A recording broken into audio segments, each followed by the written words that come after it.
Hello riders and not. Today on the vlog we have a Harley Davidson Sportster. Just back from a Goodwood revival built by Paulson Creative. Stuart!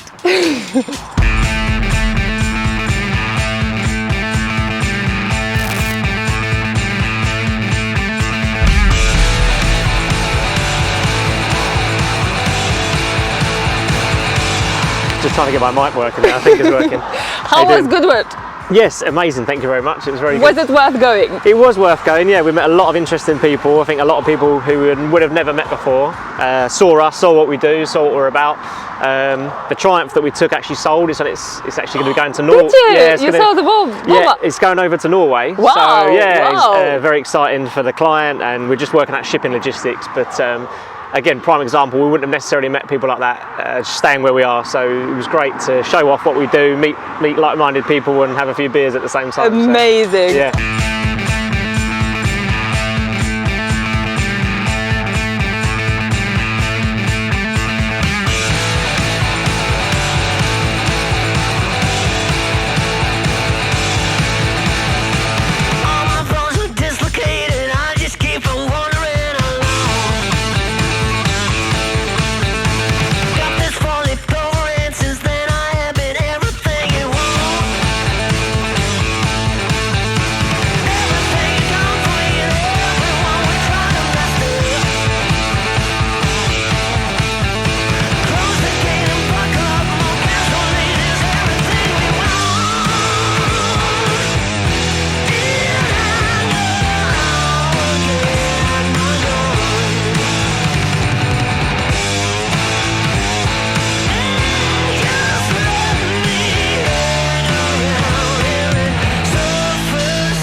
Can you take us through everything and why? That's the most important. So again, because of the Goodwood theme, the other Triumph is kind of a race theme to it. This is more vintage.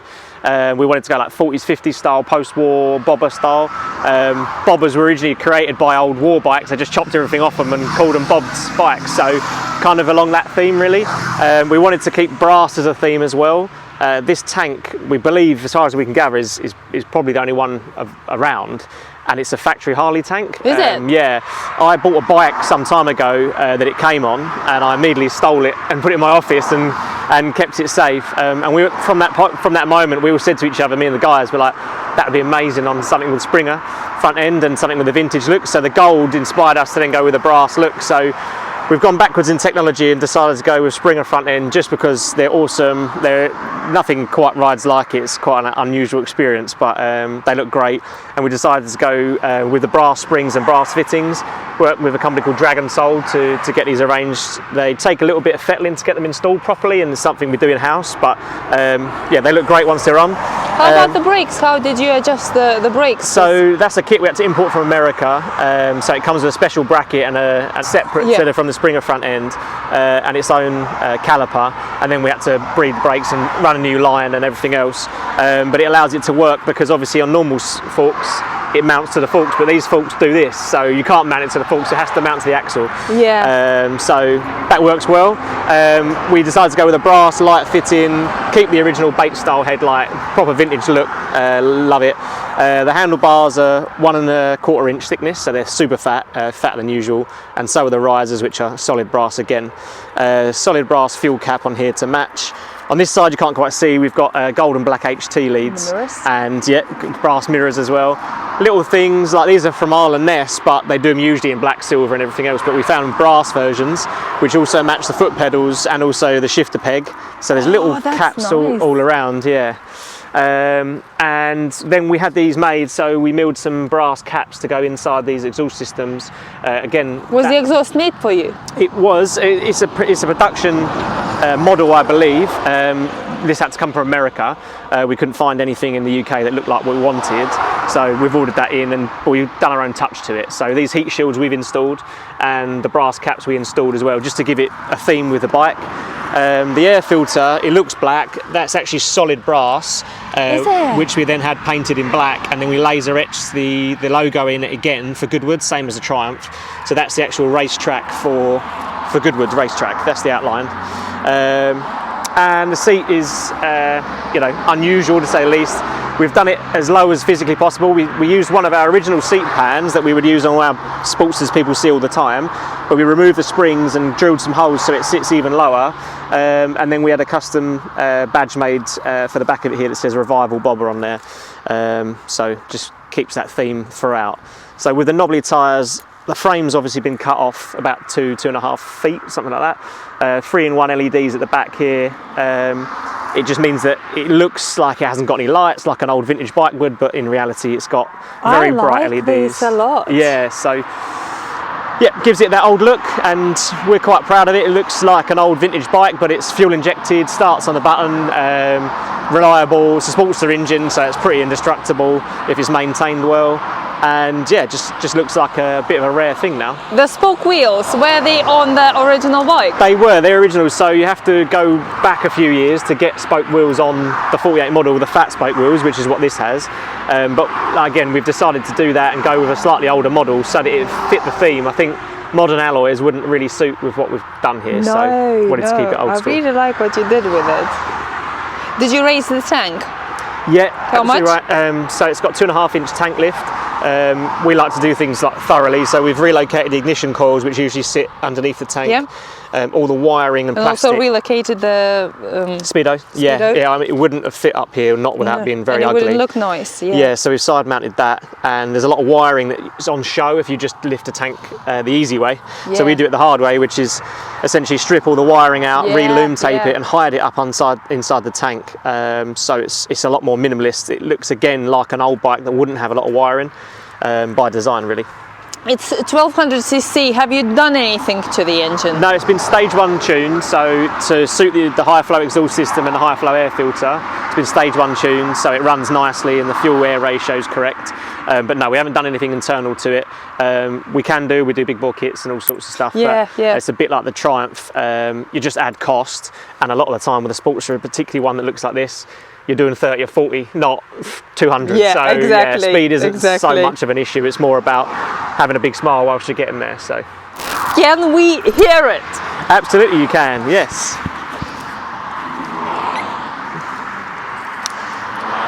Just let it prime. Woo!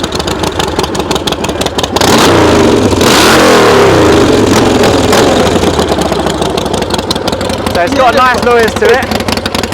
It's not too loud, they're nice and long, so it's not too obnoxious.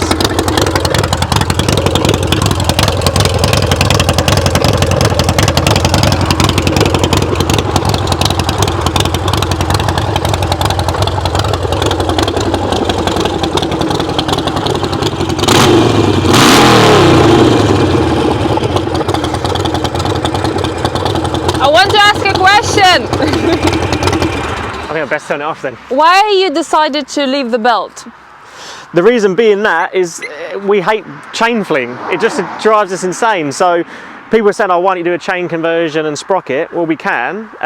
Again, it's more cost and you don't gain anything from it other than a look. Yeah. I appreciate it would look pretty cool, the gold chain. Because I'm thinking, gold chain, absolutely. It would complete it. I agree. The thing from our side, it was more just, again, chain fling. It covers the bike in chain lube because you have to keep them, lubed up and maintained.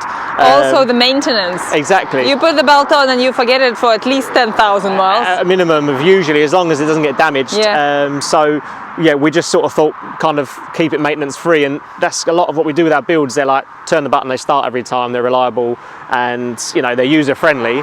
Yes, we could go chain conversion. I'm sure if someone else ordered another version of this, then they would maybe do that and we would install it for them, but on this occasion we decided to stay belt and keep it Harley, so yeah.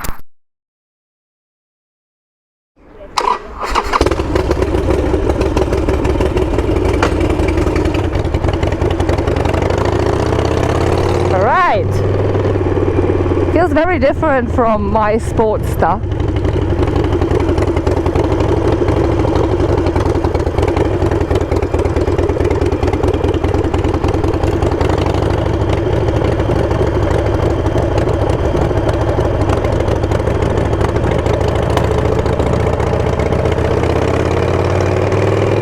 It's all because of the knobblies.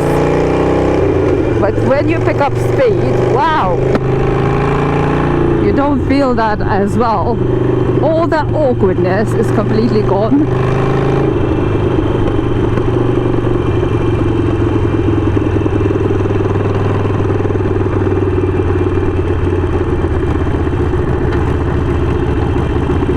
but on the slow speeds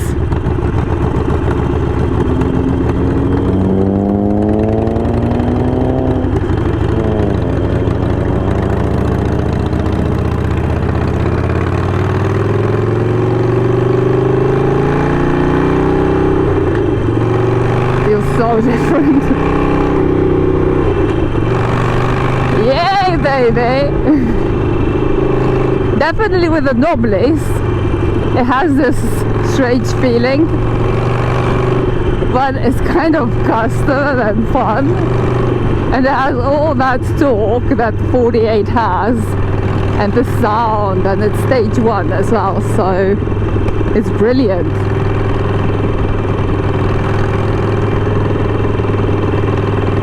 Absolutely brilliant.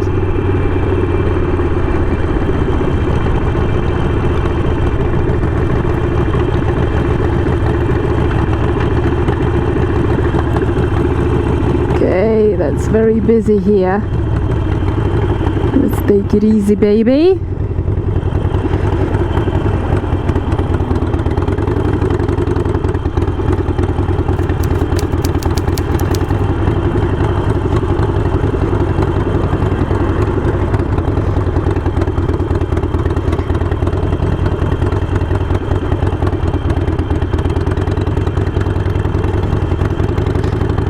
I thought it would be very difficult to go round roundabouts, but it's not that bad. It's not as bad as I thought it will be. It's good fun. Oh, that popping and banging. None of the bike sounds like a Harley. I really like the tone of the exhaust, because it's not harsh, it's deep, and that's what I prefer.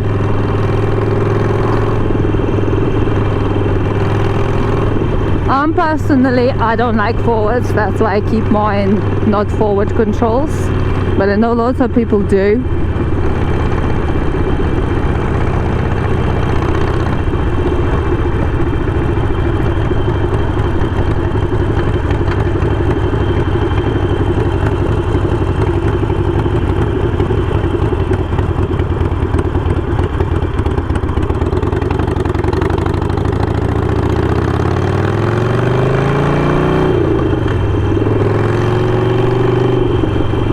That's the best part of the day.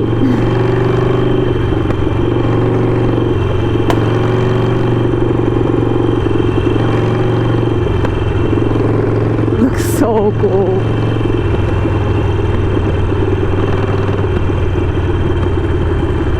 Here we go.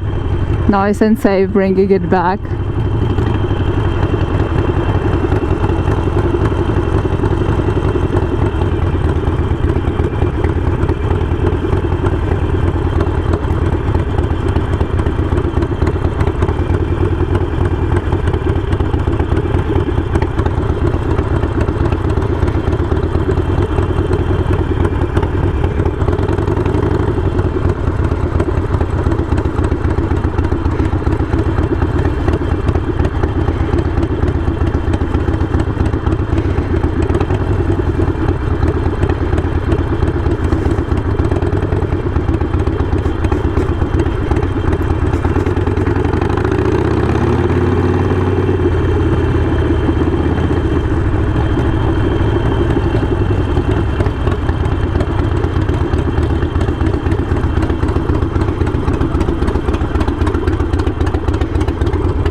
Now I want to get the people who built it from the workshop and ask them a few questions.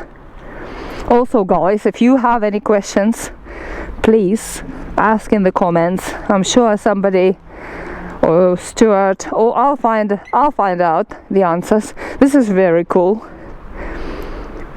I want that instead of a bulky thing. I like the Springer end. I think it's gorgeous, and it doesn't feel, because of this, because of these lines, obviously it does feel strange, but I wouldn't say it's like dangerously unmanageable. Maybe on the wet road it would be more strange, but let's be honest, this is not the bike for a wet road. After doing many miles on my Sportster, I kind of feel like I have more expertise to talk about the Sportsters than any other bike. But it's very hard to judge how the Springer front end affects the handling when it has knobblies at the same time. So both together do have an effect. You definitely feel that movement when you ride, especially slow speed, when you turn, and that is basically most probably because of the knobblies rather than a Springer front end. Handling and turning is a Sportster. It's not the best turning bike in the world, but it does the job perfectly and it's a good fun. And we have one other people. It was two of you. There was two. Yeah, where is the other one gone? Sid's gone home because he starts early and finishes early. That is your microphone. Oh, thank you. Where do I put that? Anywhere? Just anywhere. Right. Let me check if I could see your head. Not entirely. We're gonna move it like this so we can see all of you. Marvellous. Mechanical mouse organ. Wonderful. Let me see if we could hear you. Yep. So first question is, yes, did you struggle at all with this? In what respect? In a mechanical respect or from a design point? Oh, okay. Tricky question, isn't it? No, let's talk about the mechanical first. No, not really. Yeah, we had to come up with a few ideas around the front end and how to make the wheel fit and everything like that. But with the help of the guys that make these, and Sid, my compadre, who's not here, who's been doing an awful lot of research and stuff on the front ends, because you've seen we've got a couple of others that we're doing, and each bike is uniquely different.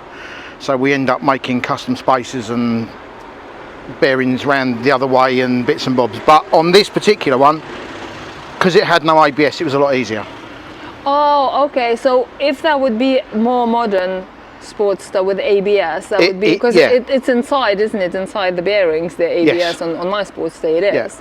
And that would make it a lot more difficult. Not more difficult, just a little bit more of a challenge.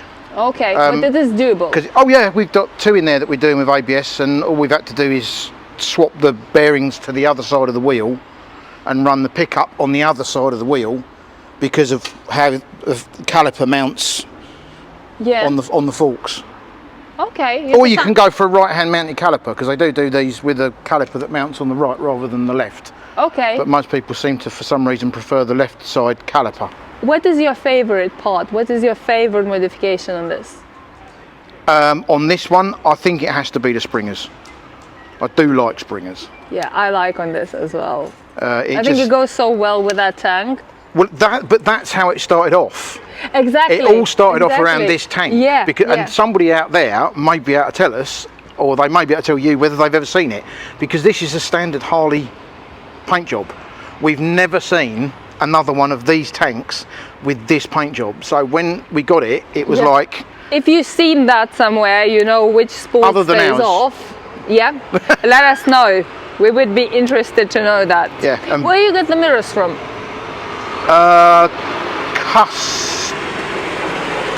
Wait for the lorry to go past. Yeah. Because then you can edit it out. Go away. Noisy lorry. The mirrors came from Custom Chrome. Oh, okay. Okay. And what size are your rear shocks? I think they are standard Burley Slammers. So 10.5. 10.5. Yeah. Okay. Okay. Cool. I think that's it. Marvellous. I think that's it. Have you ridden it? I have. How do you like it? I think I would change the tyres if it was mine. I was worried to say, but like, it's nice, but not at low speed. It's a little bit on a lorry rut. Have you ridden it with different tyres? No, not yet. Oh, okay. Have you ridden other Sportster with the same Springer front end and different tyres? Yeah, I've ridden a couple of other bikes. Yes. So, these handle like a dream. Okay, okay, that's my question, because I don't know where is this or tyres making the most impact on tyres. Okay. Tyres. Okay. It's like driving in lorry ruts. Yeah. all the time. We know how. Yeah, but I was riding a lot of motorways on my Sportster. I had to do a lot of motorways at some point, and I had a very square tire, and even that affects. And it's exactly the same. It's like having a square tire all the way on every single. Well, it is pretty much, because each facet is square, so you're going over a ridge every time. Yeah, it's like having a. It's quite fun in the way, you know, because it's like, you know, like toyish. Yes. It's fun. Yeah, but it was built as a. It's a bar hopper, really. Yeah. It's a let's go and pose down the pub on a Friday night. Yeah, exactly. Or let's go to a show that's not too far away. You wouldn't want to do 200 or 300 miles or ride to Amsterdam or Belgium or Germany or Faro in Portugal on it. Yeah. Why not? Well, you might if you want to change tyres, but not on that. I don't think I would on those tyres. But on the forks, definitely. Because probably in the wet they are even worse, or they would have more grip in the wet. I don't know. Let us know. If People you know, who has experience with a noblesse. Well, especially they're Bahas, so. They're very, very deep noblesse. Let us know how does affect your riding. Definitely. Thanks so much. No, pleasure. Thank you. Anytime, as always, And I hope to see you again and interview you again. Definitely. Maybe come to the workshop and learn something. Yeah, why not? Come and do some spannery stuff in the workshop. Spannery stuff. Yeah. I like the workshop. Is it warm in winter? It depends on your definition of warm. Oh, okay. I wouldn't want it too hot. Do you have a heat hut? No. Okay. It might be cold then. No, you just work harder.